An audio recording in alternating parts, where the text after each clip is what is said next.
I'm delighted to introduce my colleague, David Jennings, who's one of UCD's leading academic developers and nationally specialising in education technology. He has served as Education Technological Officer for UCD and was instrumental in progressing technology in teaching and learning across the university.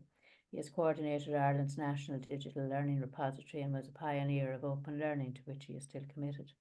As part of his vast portfolio, David supports our early career academics, and they always remember his outstanding qualities as a teacher for many years after meeting them. And he's also a founding member of our Centre for the Study of Higher Education, of which this project is an extremely important one.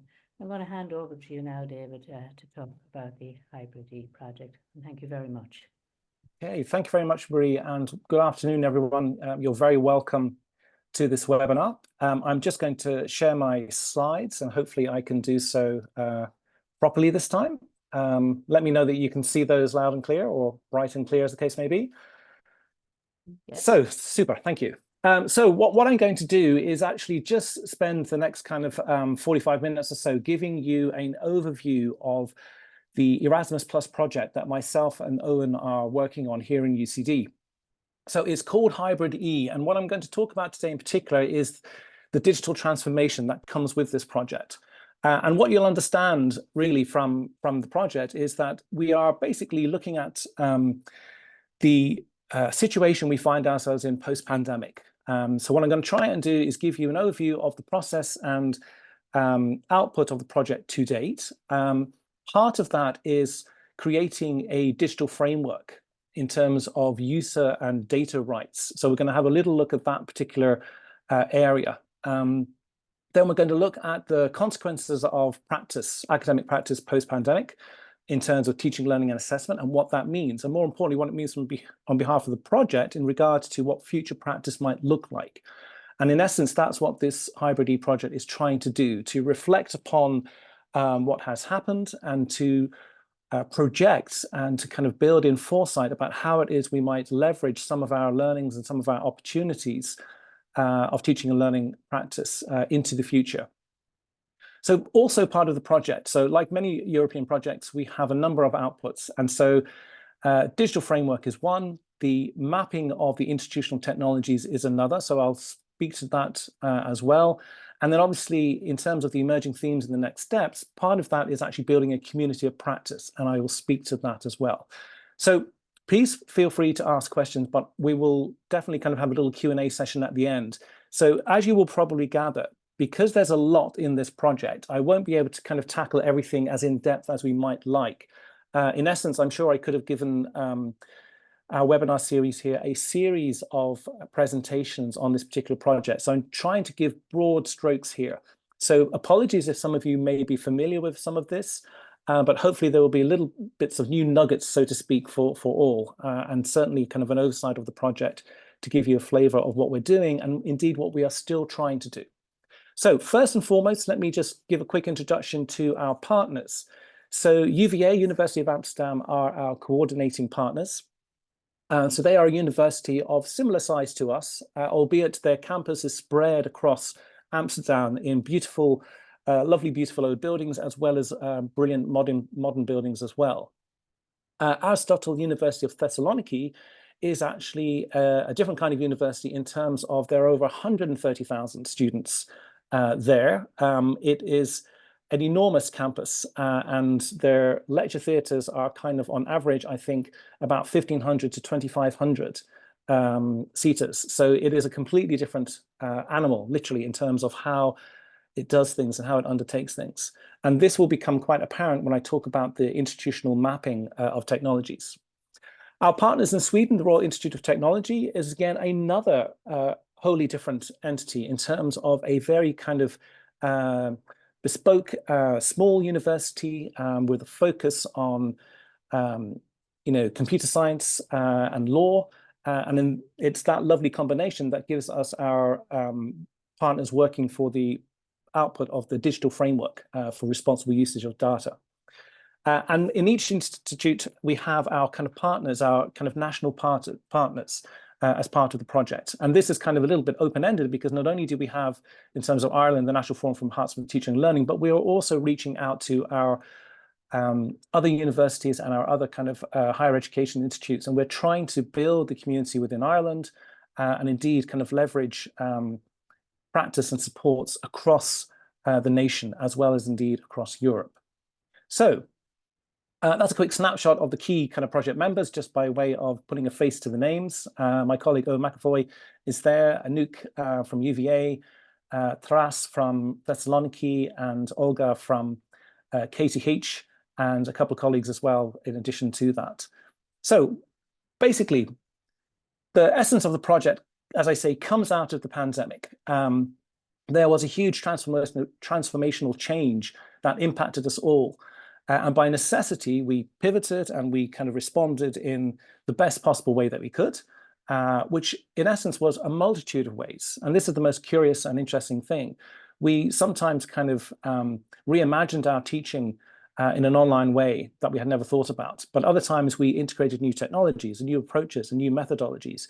We looked at kind of open assessment. We looked at tools that we had never used. We looked at doing micro lectures and kind of video outputs. We looked at diagnostic activities for our students, as well as kind of blended activities within sessions. So many things occurred that perhaps we never had a chance, or indeed the energy to do in the real time.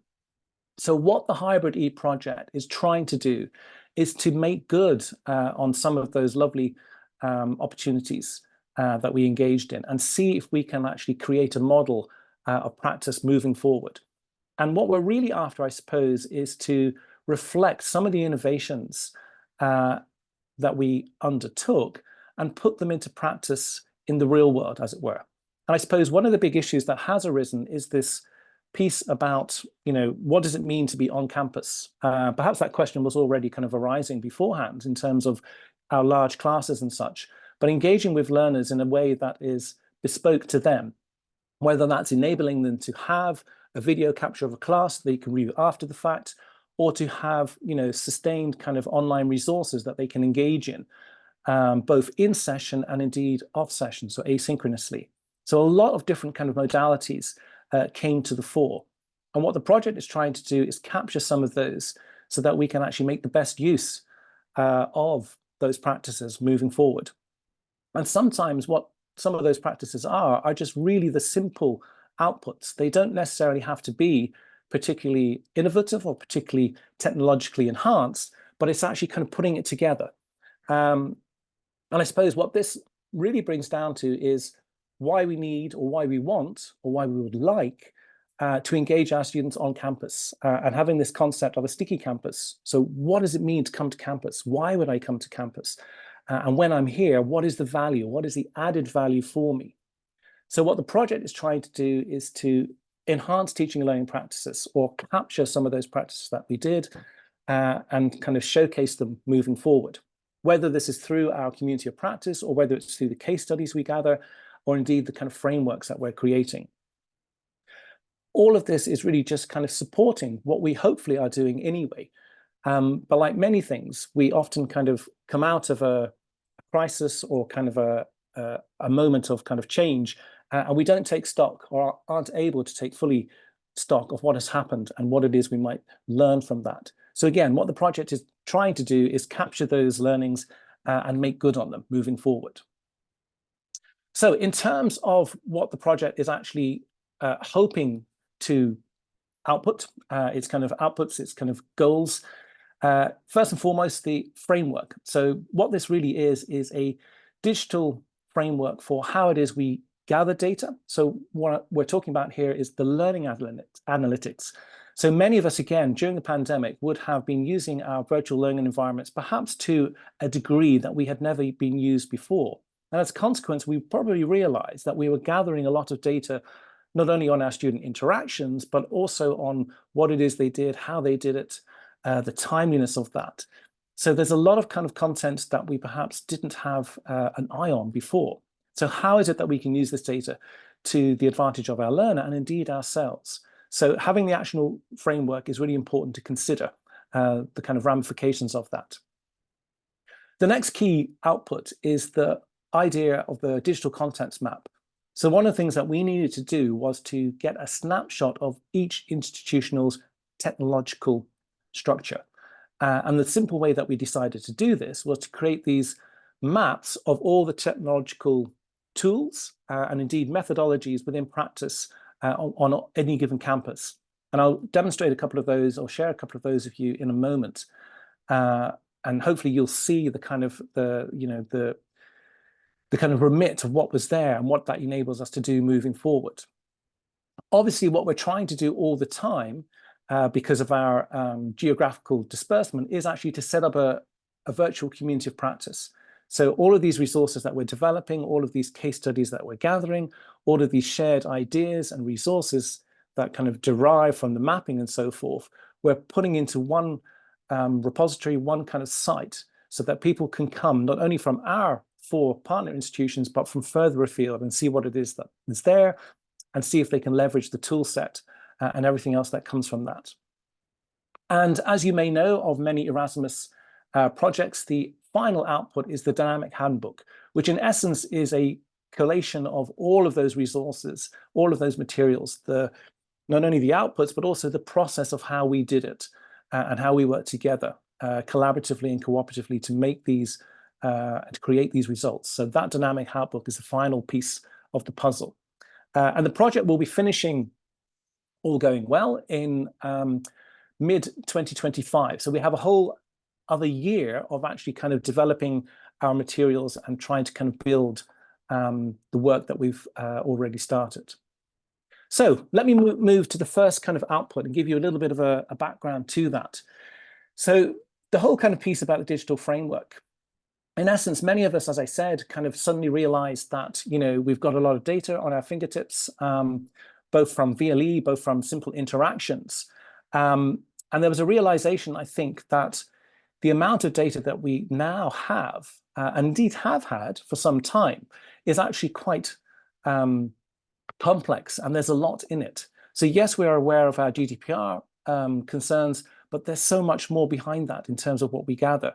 And I suppose the thing about digital data is that the amount of variables that we can see in an instant in terms of, as I said, what students are doing, how they're doing it, how long it's taking them, whether there are issues arising from said activity, are there little kind of flags that go up in terms of how we might provide support, is really kind of important to kind of leverage and to use in a meaningful way. The frequency of gathering that data is also very, very kind of apparent, that perhaps where it once was not. And indeed, the granularity, the detail of that. So not only do I know how long you've been in Brightspace, I can see how many of the files you've actually clicked into. I can see how long you actually took to read or indeed to download, or indeed how long it took you to actually undertake perhaps one of the quizzes that I've set up. And I can see that in an instant. So if you're undertaking a quiz, I will know that you're doing it in a timely fashion. I will know if you're coming across a particular question that may be more problematic than others, and whether I should release feedback or provide additional supports. So all of this gives us huge opportunity of engaging with the learners in another way. But then the question arises, what is that way? How do we do that in a meaningful way? And how do we do that in a responsible manner?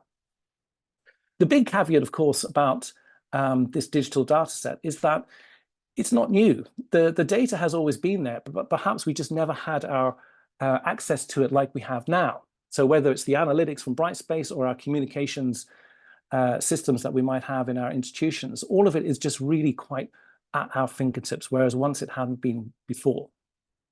So considering how we actually engage with that is really important. And I suppose one of the things that the project has undertaken in a number of cycles is actually to gather data from practitioners.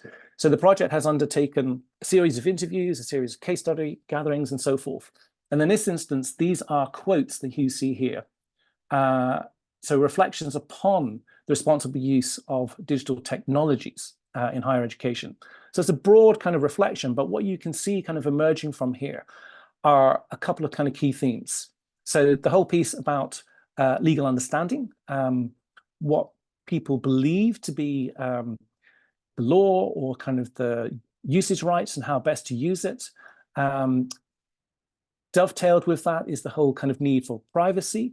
How much data do we hold? How long do we hold it for? Again, some of these things are GDPR issues, but some of it isn't actually kind of immediately apparent when you're kind of, tangling with that data as you kind of go through a particular module, through a particular trimester.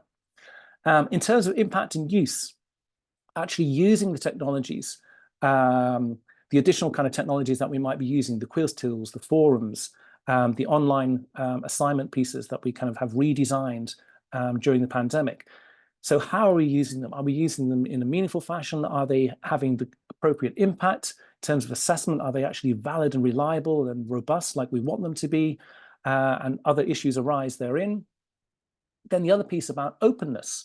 Can we actually kind of share and leverage this content that we've created in other instances? I mean, one of the key things that was quite apparent from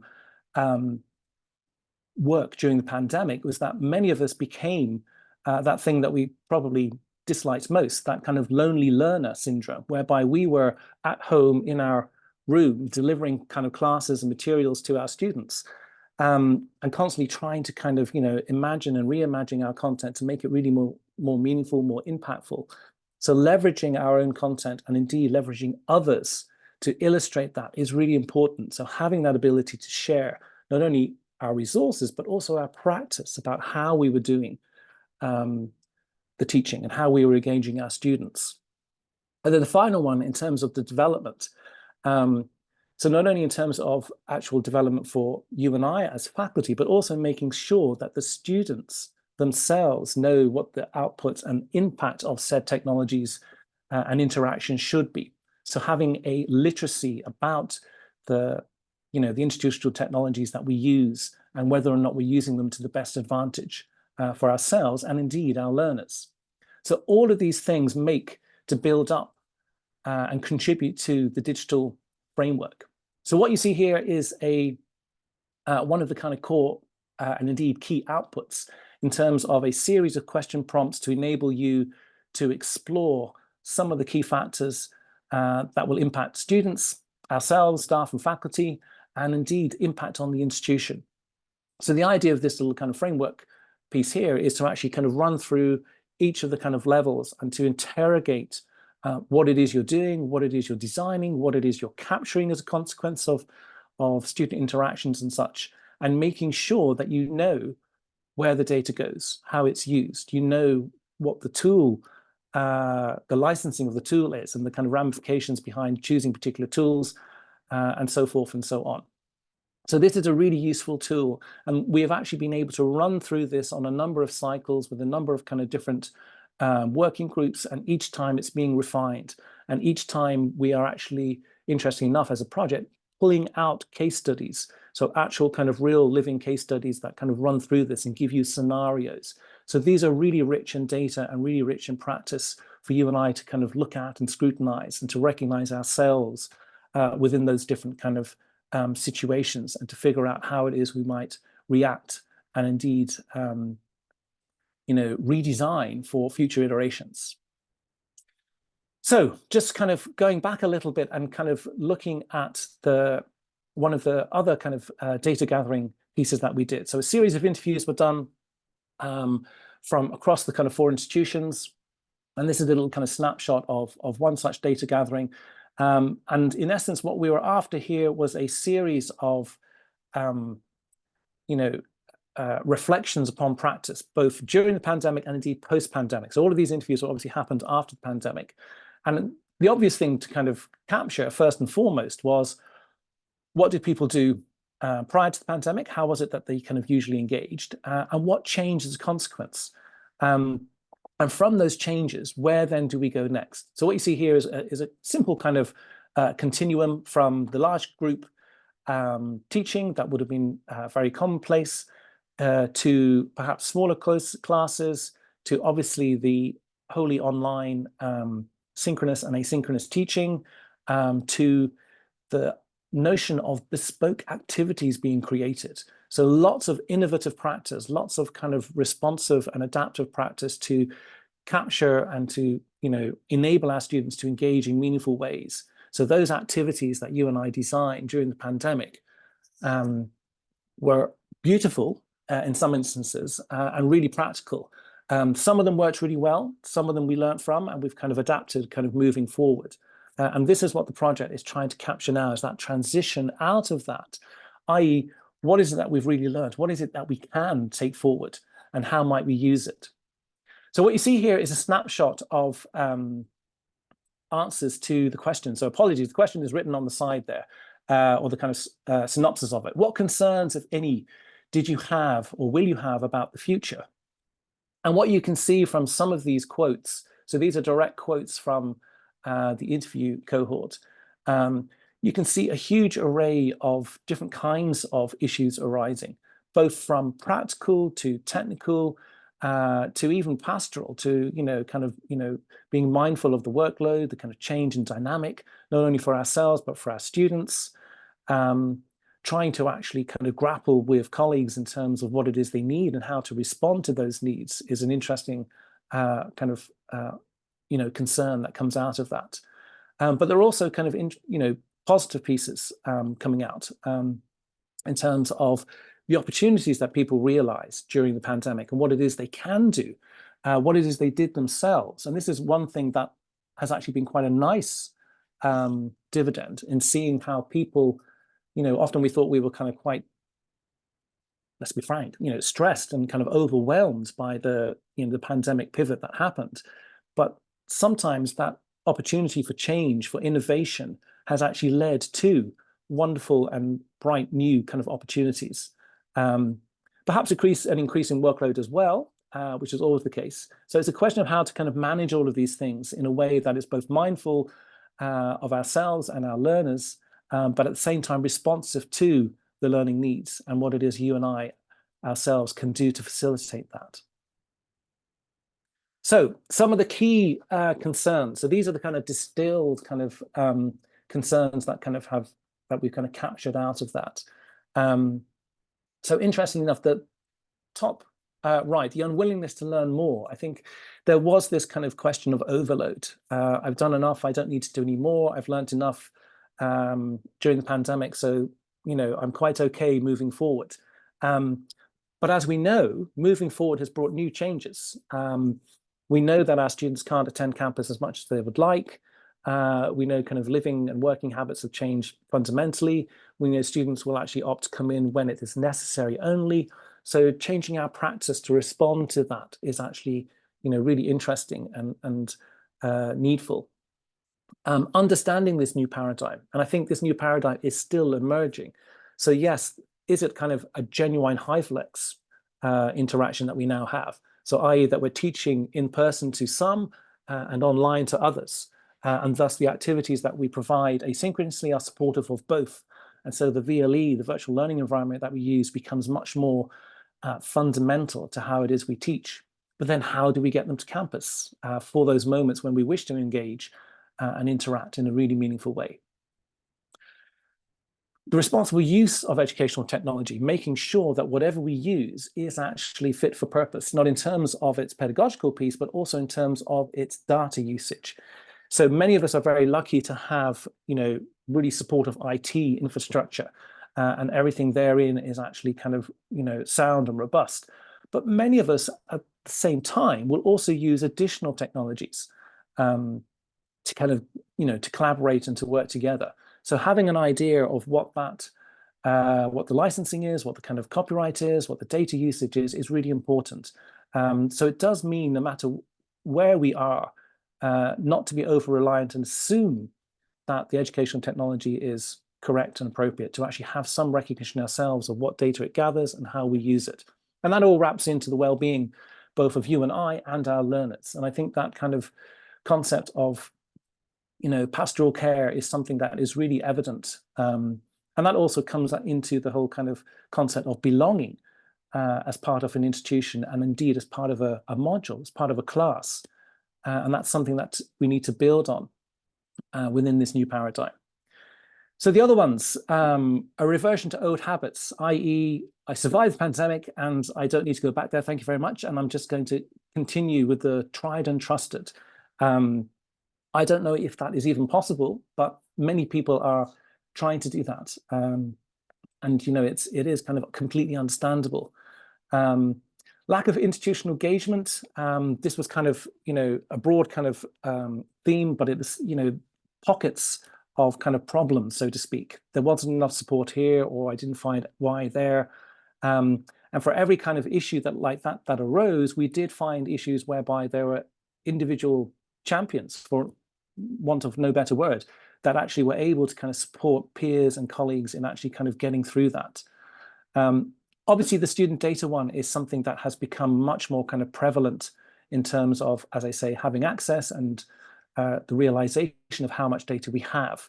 But the bigger question is what it is that we do with said data, let alone its protection and security thereafter. And the final one is just the workload. We are forever changing our practice, forever being responsive and adaptive, not only to disciplinary needs, but from professional requirements that come down the line, from societal needs. And so this kind of new paradigm does give us cause for pause and to kind of realize exactly what it is we need to do. So it's kind of, I think, a time to be very mindful of what is absolutely necessary versus what is going to be nice to do. So making sure that we have the fundamentals in place and that we can do those and do those well. So, as I say, a snapshot of some of the pieces coming out of the interview and data gathering. I'm just going to move on now to the mapping side of the project and give you a little kind of intro to that and what was done and how it was done. What you see on the bottom of the page are 4 concept maps of the 4 institutions, the 4 partner institutions, each of which is a detailed map of all of the key technologies that they use.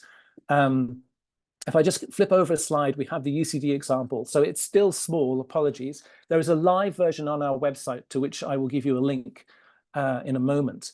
But what you can see here from are the institutional education technologies, the additional software and learning support pieces that you have. Actually, if I can get a pen, can I highlight this for us as we speak? So educational technologies, these are all of the technologies that are actually supported by our IT services that are part of the infrastructure and are specific to teaching and learning, and indeed assessment in this place. There are additional support. So in this instance, we actually have perhaps bespoke software. We have the whole Office 365 suite here. We have the apps anywhere. So this is the UCD example. We also have in UCD, we are very lucky to have not only the Office 365 suite, but entire Google Workspace suite as well, and all of the tools therein.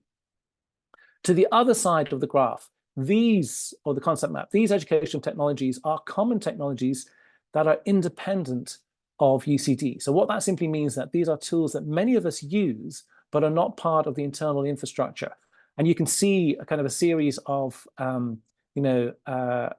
assessment tools here, in-gate class assessment tools. You can see a number of kind of social media tools that people use, both for project development like Slack and sharing in terms of Padlet. And then you see particular pieces down below, both for design and capture. So everything from kind of screen capture, from interactive design, and indeed lovely Jupyter notebooks for interactive design as well, and capture both from a student and a faculty perspective. So we did these maps for each institution. And what this was enable us to do is to see what our kind of core outputs were, what it is we were doing comparatively, were there any gaps. This link here that you see, the QR code, that will actually take you to a live map where you can do your own mapping if you so desire for the institution, or indeed for yourself in terms of what it is you use. But the lovely thing from these maps is that we were able to see what the kind of subtle variations were across the institutions. So one of the things that we noticed was that UVA have a real emphasis on providing student support and feedback. So they have a whole tool suite about that and how that kind of supports the output through their VLE Canvas. In terms of Aristotle University in Thessaloniki, they have a much more open-ended. So in our instance, we had our additional software in UCD. In Aristotle University, almost every software is additional software. So if you have a class and you want the software, they will get it for you and they will support it for you. A remarkable system, but actually one that works incredibly well. So those kind of pieces were really interesting.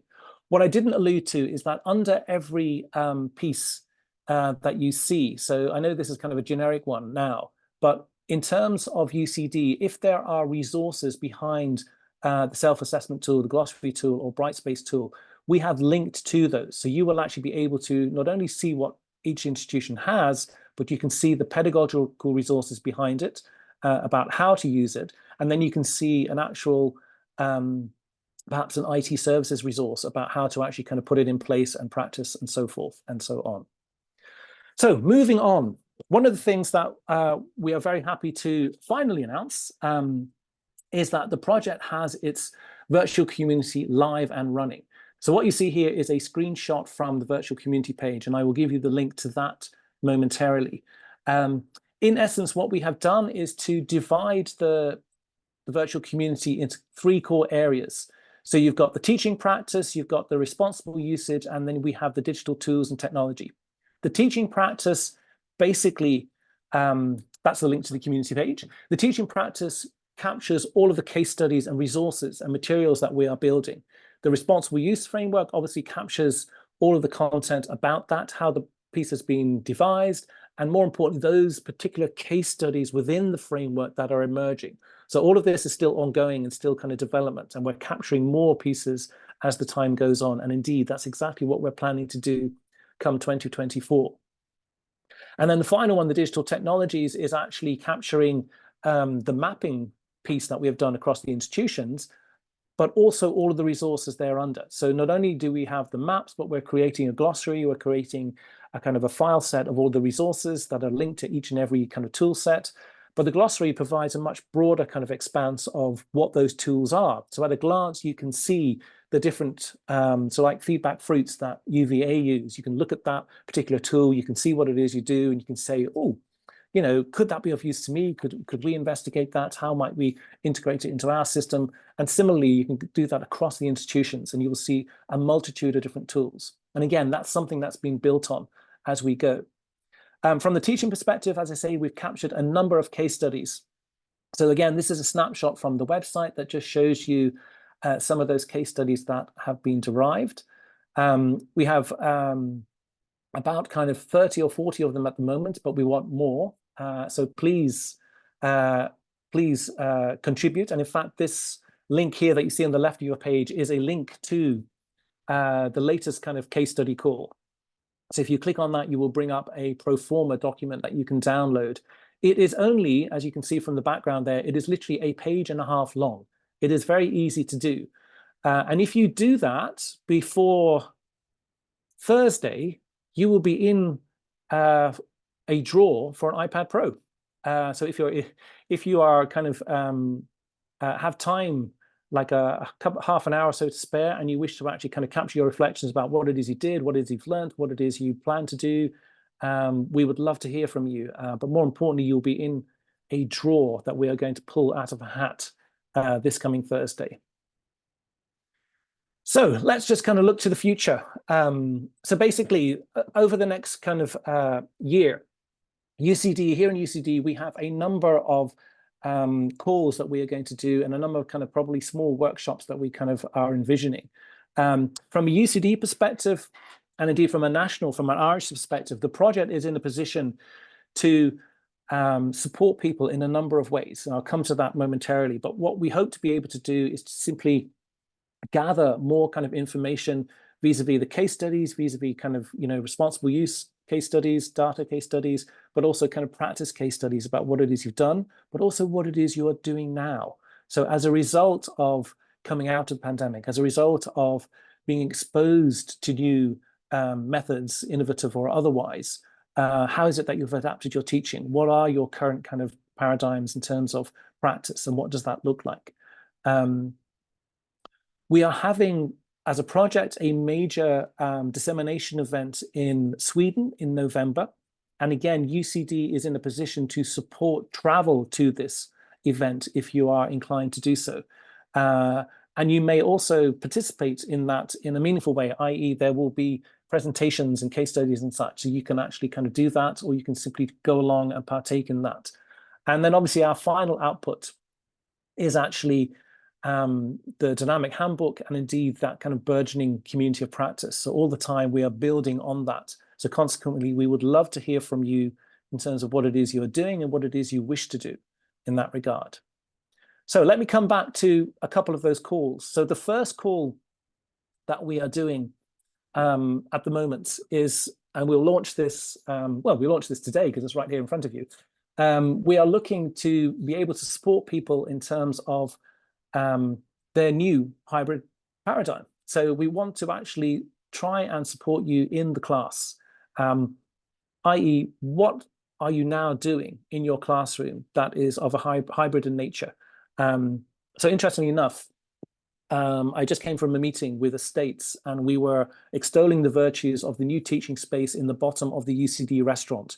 I'm not sure what that room is called. I beg your pardon, estates. I'm not sure what the name of the room is called. But within that room, they have a lovely setup in terms of roving mics, but also the bounce mic, which is this lovely kind of flexible mic that you can actually pass around the room. So it means that no matter where you are in the room, you can actually engage with people. People can hear you. Now that's wonderful for a large teaching space, but it's even more wonderful when we have people that are coming in online. So making sure that everyone is equally heard when they step up to talk and participate is really important. So something as simple as that roving bouncing mic is something that we hope to be able to kind of support you with in terms of your own practice. So think about that. And if there's something out there that you wish to try and do or try and kind of initiate, we will be more than willing to support you in that. So our Kickstart fund, as you see there, is up for grabs. So fill out the form and let us know what it is you're doing. The other call that we have is one, or will be one, for student travel. So we wish to enable student travel to a conference, to another institution, whereby they will kind of gather experiences about hybrid practices that they see there and bring that back. So we want to integrate our students into this process as well. So it's not just about faculty, it's about our learners too. And we'll be putting that call out in the new year. Finally, to finish up, I think I'm reasonably on time. Just want to invite you, if you are around on this Thursday, we are going to have a small gathering whereby we will show some of the projects and case studies that we have, just vis-a-vis posters and such, but we will also hopefully induce you with a couple of mince pies and other treats, as well as coffee. So if you wish to kind of drop in and participate, we would love to see you, and indeed ask us any questions about what the future holds for the project and perhaps your participation with that. So with that, I will finish up. If there are any questions, I will be more happy to answer, and my colleague Owen is here as well. So